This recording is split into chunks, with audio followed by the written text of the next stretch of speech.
لنا إنك أنت العليم الحكيم رب زدني علما رب اشرح لي صدري ويسر لي أمري واحلل عقدة من لساني يفقه قولي سبحان الله وبحمده سبحان الله العظيم أستغفر الله إن الله غفور رحيم الحمدلله পূর্বপাড়া মাদ্রাসার উদ্যোগে আজকের এই ইসলামী সুন্নি মহাসম্মেলনের সভাপতি সাহেব মুআজ্জাজ মুকাররম উলামায়ে কেরাম মাইকের আওয়াজ যতটুকু দূর পৌঁছেছে পর্দা ফরদে ও মা ও বোনেরা সম্মানিত হাজিরানে কেরাম আমরা সর্বপ্রথম মহান আল্লাহ তাবারক ওয়া তাআলার দরবারে শুকরিয়া আদায় করছি যে মহান আল্লাহ তাবারক ওয়া তাআলা আপনাদেরকে আমাদেরকে আজকের এই মাদ্রাসার ময়দানে কোরআনের একটি মাহফিল করার এবং শোনার সুযোগ করে দিয়েছেন।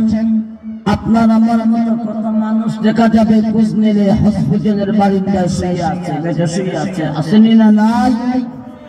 আমার কথা বুঝেননি আপনারা?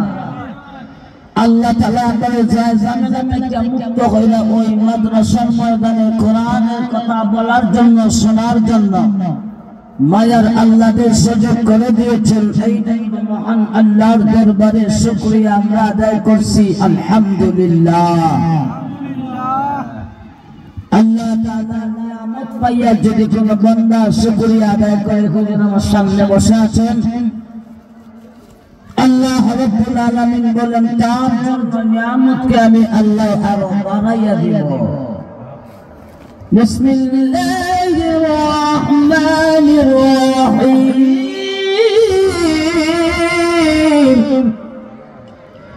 لئن شكرتم لأزيدنكم ولئن كفرتم إن عذابي لشديد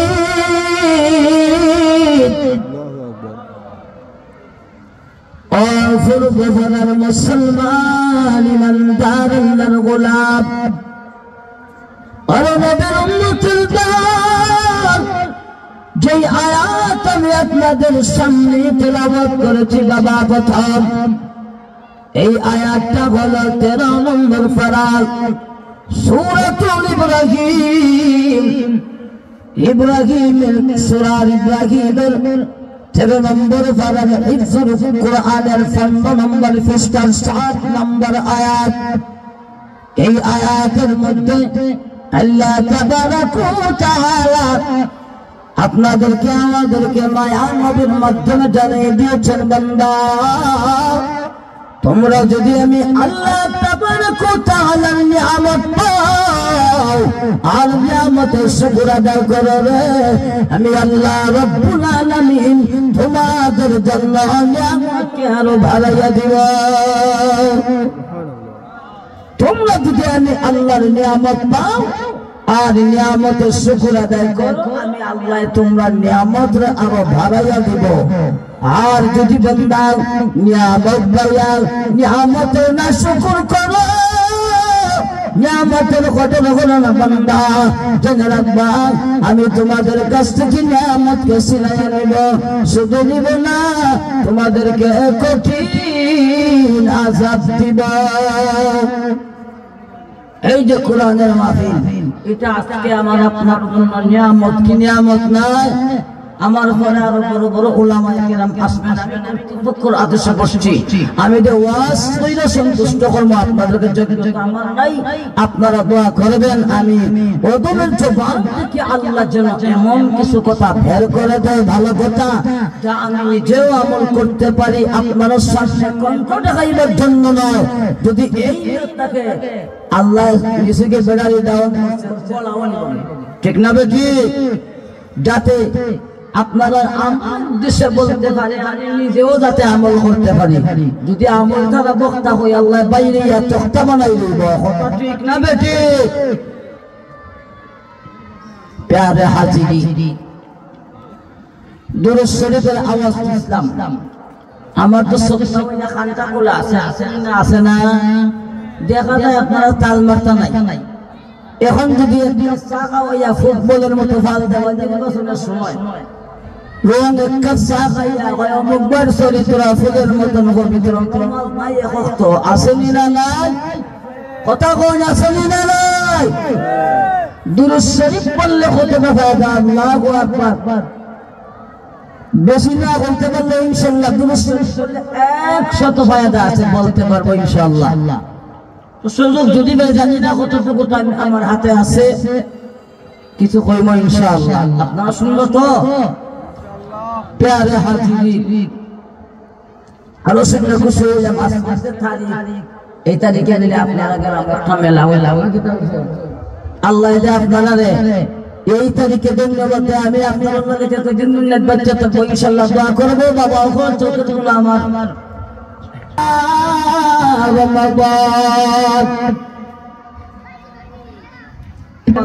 এই এলাকার আমরা যারা মুসল্লি নামাজ পড়ছি, আমরা সারা এই এলাকার মুসল্লি আরো আসেনি না নাই? এই পূর্ববার আমরা যারা নামাজ পড়ছি মসজিদ, আমরা সারা আরো মুসল্লি আসেননি গেলাম।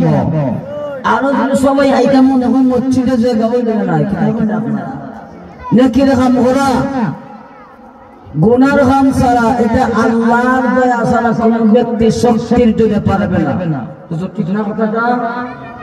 এই জন্য নামাজের পরে আল্লাহর রাসূল সাল্লাল্লাহু আলাইহি ওয়াসাল্লাম আবু দাউদ শরীফের 522 নম্বর হাদিসে নবীজি বলেছেন, মুআজ ইবনে জাবালকে নবীজি বলেন, ও মুআজ, আল্লাহর কসম তোমাকে ভালোবাসি, আল্লাহর কসম তোমাকে ভালোবাসি। মুআজ, তুমি আমার কথা বুঝুননি আপনারা, 5 নামাজের পরে এই দোয়াটা পড়তে কখনো ভুলে যায় না। নবীজি মুআজকে যেই দোয়া শিখিয়েছিলেন, এই দোয়াটা আমি আপনাদের সামনে বলবো, তো আপনারাও এই দোয়াটা পড়বেন। আল্লাহুম্মা আইন্নি আলা যিকরিকা ওয়া শুকরিকা ওয়া হুসনি ইবাদাতিক।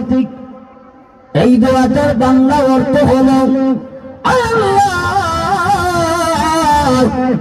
আল্লাহুম্মা আইন্নি আলা যিকরিকা, প্রভু আমাকে তুমি বেশি বেশি আল্লাহ জিকির করতে আল্লাহ সাহায্য করিও। ও শুকরিকা, ইয়া আল্লাহ, আল্লাহ তুমি আমাকে তোমার শুকর আদায় করতে আল্লাহ সাহায্য করিও। ওয়া হুসনি ইবাদাতিক, আল্লাহ তুমি আমাকে বেশি বেশি আল্লাহ ভালো ইবাদত করতে সাহায্য করিও। অপূর্ব বরার মুসলমান ইমানদার গো, সঠিক মতো বাদ দাও। আল্লাহ তাআলার দয়া ছাড়া, আল্লাহর মায়া ছাড়া নেকির কাম করা যাবে না। ঠিক না বেটি? এই যে সভাপতি সাহেব ফজলুর রহমান, এই যে মাদ্রাসা জায়গা দিয়েছেন, ওনার মতো অনেক লন্ডনে আমার জানা মতো জেলার ভিতরে আছে, বেতন থেকে গান গাওয়ায়, আসেনি না নাই? আল্লাহ আপনাকে তৌফিক দিয়েছে, সবের জন্য সব কিছু হয় না। আমার এলাকাতে আমেরিকা থেকে গান গাওয়ায়, আমি আমার বাবা হইলে সঠিক হক কথা বলতে পারছি। এটা যদি 5 কাছে কাছে হয়, জ্বলবো ইনশাআল্লাহ, কাউকে ভয় করবো না, ঠিক আছে?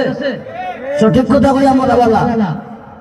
তো প্যারে হাজিরিন, ওই জন্য ভালো কাজ করতে গেলে আল্লাহ তাআলার শুকরিয়া আদায় করতে হবে। এই দোয়াটা পড়বেন। দোয়াটা হলো আবু দাউদ শরীফের 1522 নম্বর হাদিস থেকে বললাম।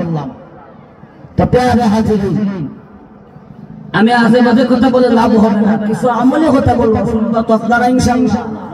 ওয়াজও যখন আইছেন নিয়ে কথা আমলের না তো শুনবা বাড়ি দিয়া ভিডিও করতে রহুনাইবা কথা ঠিক না বেটি এই কথা ওয়াজের মাঝে বাবা হল্লা সামাসে গান বাজনা ঠিক না কথাটা হ্যাঁ নিশির এসে কারবাসি বাজে এটা তো কোন জানি এটা আমরাও পারি না তো কতই লইতে হইয়া লাভ নাই দুই কথা আমলে হইলে আপনারা হইলে আমল করুন তো লাভ হইব আর না যদি করুন কন্যার যদি গোল হইবা কিছু করার আমরা ওলামায়ে কেরামের দায়িত্ব আপনারা হইতাম মানুন না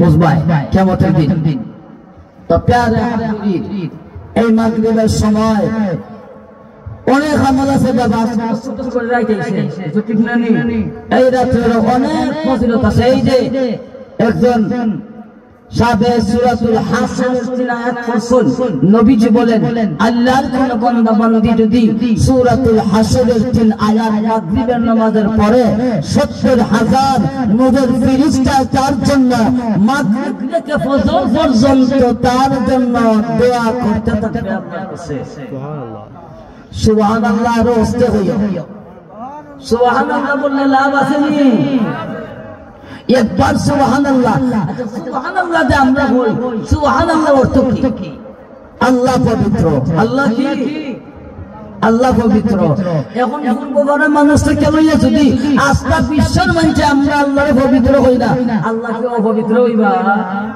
এখন যদি আমরা 100 বার বলি সুবহানাল্লাহ সুবহানাল্লাহ আল্লাহ পবিত্র আল্লাহ ডাক দিয়া বলে বান্দা তুমি যখন আমাকে পবিত্র বলে ঘোষণা করেছো বান্দা আমি আল্লাহ রাব্বুল আলামিন তোমাকে পবিত্র বানাইয়া দিব সুবহানাল্লাহ বললে লাভ আছে নি আছে এখন আমরা তোরে বাবা হল লোকের বাবা আদার 500 কইলে ঠিক আছে আর ইনুতে কইছে একটা সারও আশা নাই তবে আমার বিশ্বাস যদি সব আমল তো সম্ভব না করা একটা বক্তার কথা হলে যদি যে কোনো একটা আমল আজকে আপনারা করতে পারেন আমার বিশ্বাস এই বালি দ্বারা দেখবার আর ওয়াজটা সার সময় দেব কিতা কই না আপনারা দুরূদ শরীফ আপনারা আস্তে আস্তে পড়ছেন দুরূদ শরীফ বলে লাভ কিতা আছে কিছু কইতাম নি وقال ربك يا نبي বললেন আমিন সাহাবায়ে কেরাম জিজ্ঞাসা করলেন ইয়া রাসূলুল্লাহ ইয়া হাবিবাল্লাহ নবী গো প্রথম নম্বরে যাওয়ার আপনি কেন আমিন বললেন গো নবীজি দ্বিতীয় তাকের মাঝে যাওয়ার আপনি কেন আমিন বললেন 3 নম্বর তাকের মাঝে যাওয়ার আপনি আমিন বললেন কেন মায়ার নবীজি বলেন ও আমার সাহাবায়ে কেরাম শুনো আমি যখন প্রথম নম্বরে তাকে বাইরে গেছিলাম ইব্রাহিম আমি নবীর খানের গোড়ায় বদ্ধ করেছে এখন নবীজি যে ব্যক্তির সামনে পবিত্র রমজান মাস আসলো রমজান মাস আইতাছে না অনেক অনেক রাখে তো না দর গোছাইয়া পাত আমি তো বলতে হিসাব হইছে হিসাবের মতো 2 নম্বর তাকের মাঝে ফানা দিয়ে আপনি আমিন বললেন কেন বলছি নবীজি আমার বলেন ওরে আমার সাহাবায়ে কেরাম শুনো দ্বিতীয় নম্বর তাকের মাঝে আমি যখন বড় দিলাম জিবরাইল আমার খানের গোড়ায় বদ্ধ করেছে এখন নবীজি ওই লোক ধ্বংস হয়ে যাক যার সামনে আপনার বৃদ্ধ মা বাবা আছে তার মা বাবার খেদমত করে না জান্নাত কামাই করতে পারে না ওই লোক ধ্বংস হয়ে যাক ওই জন্য বললাম আমিন নবীজিকে বুঝলাম 3 নম্বর কেন আপনি আমিন বললেন সাহাবাগণ বুঝলেন কথা নবীজি বলেন ও আমার সাহাবায়ে কেরাম 3 নম্বর তাকের মাঝে ফারাই দেখেন আমিন কইলাম জিবরাইল আমার খানের গোড়ায় এই করতে বদ্ধ করেছে ও আমার সাহাবায়ে কেরাম শুনো জিবরাইল আমিন বলেছে এখন নবীজি যেই ব্যক্তির সামনে আপনি নবীর নাম নেওয়া হয় আপনার নাম শুনিয়া দুরূদ শরীফ পড়ে না সেই লোক ধ্বংস হয়ে যাক লানত নবীর উপর দুরূদ শরীফ পড়লে লাভ আছে নি লাভ আছে নি সাবকর আমি একটা হাদিসে পড়ছি মান সাল্লা আলাইয়া ওয়াহিদাতান সাল্লাল্লাহু আলাইহি ওয়াসাল্লাম মায়ান নবীজি বলেন উম্মতের দল যেই ব্যক্তি আমি নবীজির উপর এক মরতবা একবার দুরূদ শরীফ পড়বে আল্লাহ রাব্বুল আলামিন খুশি হইয়া তার উপর 10 বার রহমত নাযিল করবেন। কয়বার তুমি শরীফ পড়লেন? একবার। সবাই কয়বার? বুঝা খালি থাইলে রে একলা আমার তোমার দুনিয়ার কাম নাই। ও মুসলমান, ফুল চিরাতের ফুলে যদি আটকে যাও কে দুরূদ শরীফ পড়া থাকে তোমার দুরূদ শরীফে তোমার ফুল চিরাতের ফুল থেকে পড়তে দিতে না, দেখলা তোমার আনজা কইরা লইয়া দেব ফার কইরা। সুবহানাল্লাহ। নবীজির ইরশাদে